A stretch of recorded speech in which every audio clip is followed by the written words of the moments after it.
Hello, I'm Michael Finn, Holistic Exercise and Lifestyle Coach, and today is going to be our cervical ELDOA 1-0.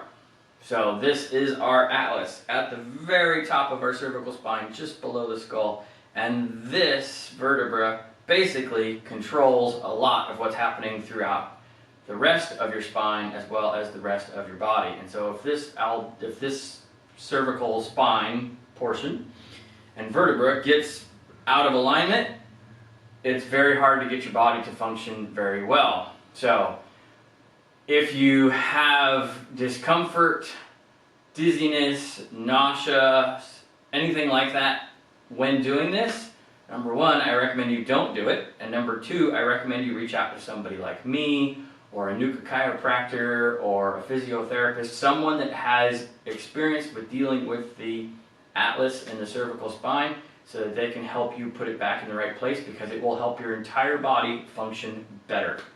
So that's why this particular one is so important, and it is so crazy at the same time, and it looks kind of funny. So here we go. So I really like doing this one against a wall so that you can feel the ability to keep your body straight. You want to have your spine as straight as you can. All the other cervical ELDOAs were on the floor, and so you have that reference of the floor to tell you that it's straight. I like the wall.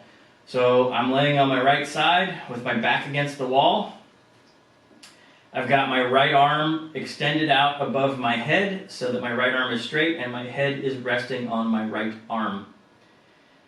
And I've got my right leg bent at about 90 degrees at the knee so that the heel of my right foot is touching the wall behind me.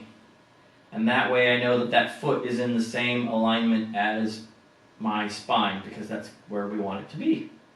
Okay, so now we're going to go with the left leg. We're going to bend the left leg and we're going to put the left foot flat on the floor just above and in front of my right knee. All right, and this might be a little bit tricky for some people because of tight hips. And if so, then you can move that foot farther down and put it down below your right knee. But ideally, you want to have it right above your right knee on the floor, flat.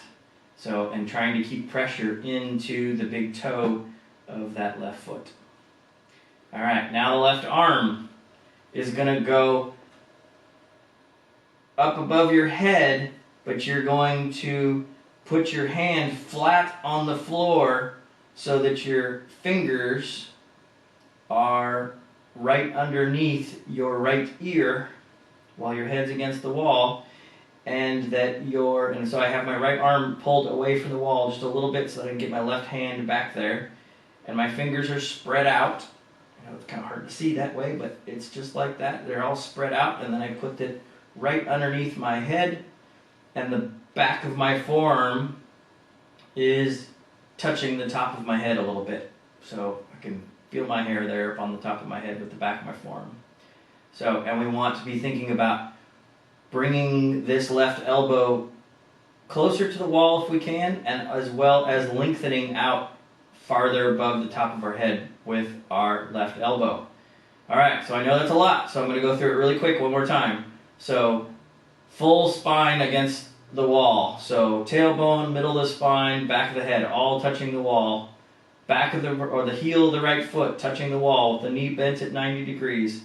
Left foot flat on the floor, right above and in front of your right knee, so that your left knee is pointing up towards the ceiling, hopefully. If you're a little tight, it might be down closer to the floor, but you want to try to have that left knee pointing up towards the ceiling as best that you can so that you open that hip up. And then the left hand on the floor above your head with your fingers going underneath your right ear. And the back of your forearm touching the hair on the top of your head. Okay? And lengthening out through that left elbow as well as pushing it back against the wall. Okay? Alright, so take a couple breaths in that position first and just get comfortable there, and then we'll add the last part to it. So big inhales. Lengthening the spine, pushing the knee, the left knee farther down away towards your foot, reaching the elbow back towards the wall and above the head, lengthening everything out. So that we inhale, make everything long. Exhale, try to get everything a little bit closer to the wall. Okay? Now, last things. The eyes are attached to the top part of your atlas, and your tongue is attached to the bottom part of your atlas. So now we need to separate those as much as we can. So with my eyes, I'm going to try to look up towards my right hand without moving my head. So I want to try to look up towards my hand up there, my right hand with my eyes. And I want to open up my mouth as wide as I can, and I want to try to touch my sternum with the tip of my tongue. So here we go. Here goes the crazy part. Eyes up, mouth open, tongue down. And then breathe.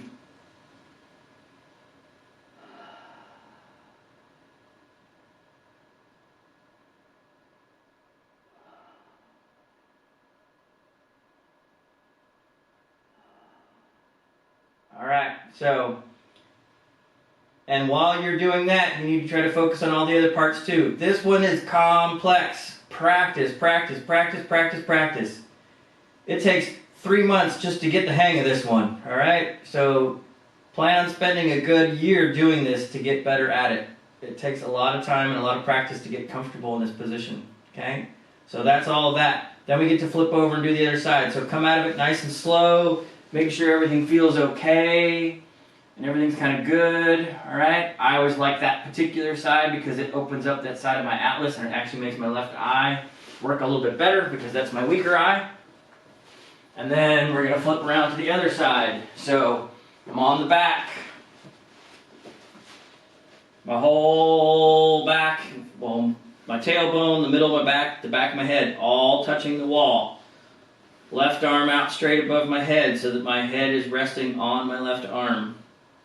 My left leg is bent at 90 degrees so that my left heel is touching the wall. My right foot is flat on the floor right in front of and above my right knee so that my heel is touching the lower quad muscle of my my left leg. Okay? And then right arm going above the head and tucking those fingers underneath my left ear. And my hand is flat on the floor. And my elbow is pointed up above my head, as well as I'm trying to take it back towards the wall too. Okay? So, and I can feel already my right shoulder's a little bit tight in this position. Alright, great. So I'm going to move my head back towards the wall because I kind of moved it out. So, and the back of your forearm should be like right above your hair on your head. The back of your right forearm above the hair on your head.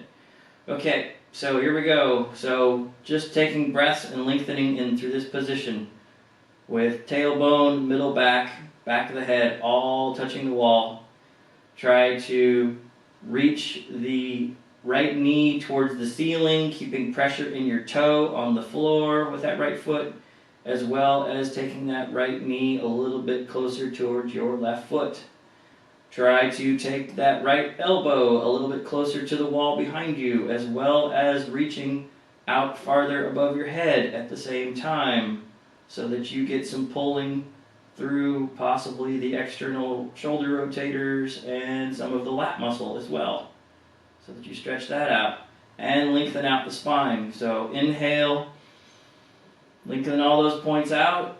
Big exhale. Try to get that cervical spine a little bit closer to the wall. Big inhale, lengthen everything out.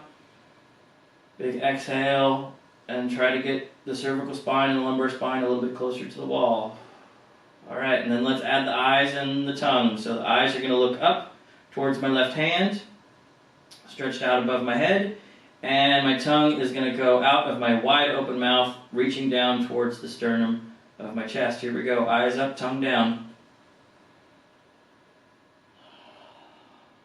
Big breath.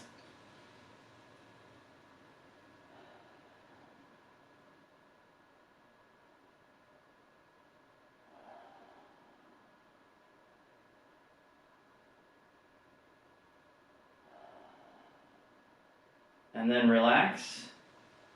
Come out of that position nice and slow. Roll onto the tummy. Take a few breaths. You want to try to build up to a good 5 to 10 breaths on each side if you can. And remember, it takes time to practice. You are not going to get results with this in one day. However, once again, if you feel nauseous, uncomfortable, dizzy, anything like that while you're doing this or right after you're doing it, you need to find a practitioner that knows what they're doing with the Atlas and get that put back into the right place. So, because if not, I have seen people be messed up from just doing this one little activity for days because their Atlas is really far out of alignment. So make sure to reach out to somebody if you have that happen. Alright, so hope you like C1, C0 ELDOA. I've got all the ELDOAs for the cervical spine here on the website, or here on, well, both on my website and here on YouTube. Reach out to me if you have questions. These are really great for loosening up and opening up your neck. And if you need help, don't hesitate to contact me. Hope you all have a happy and healthy day doing your cervical ELDOAs.